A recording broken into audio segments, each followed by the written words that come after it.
So here I am in Topeka's capital right now.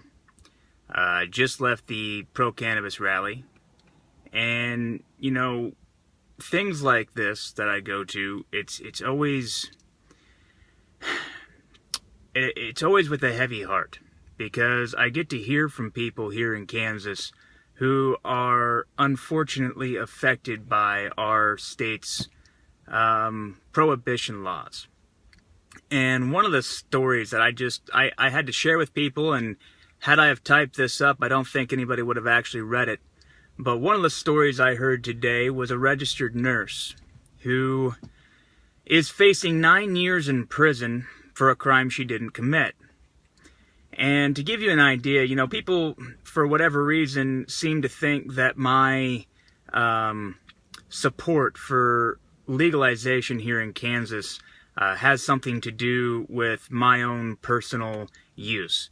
Never once have I ever publicly come out and said I smoke cannabis. So, that's completely bunk. The reason I want to legalize cannabis in the state and nationwide is because innocent people are continuously put behind bars, and their families are put through the strife, and oftentimes their children are taken away from them.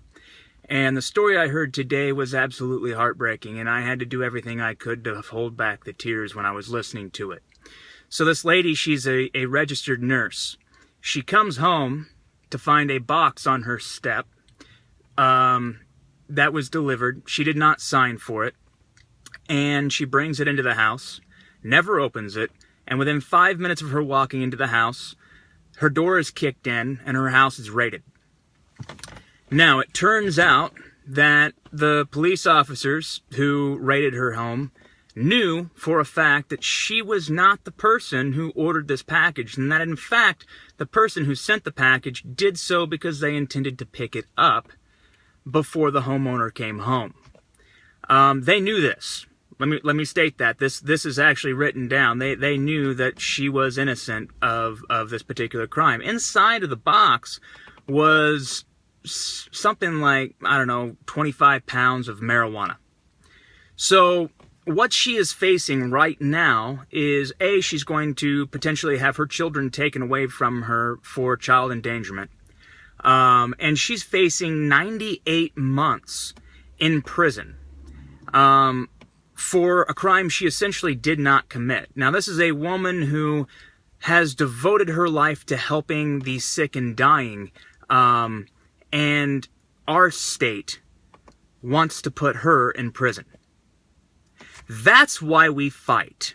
That's why we fight for the end of prohibition of cannabis. It's not because I want to go out and get high. It's not because I want my friends and I to go around and toke it up. No, it's because innocent people are continuously put behind bars for the possession of a plant. And as Americans and as Kansans, we have to stop this. We cannot allow this abuse of state power to continue.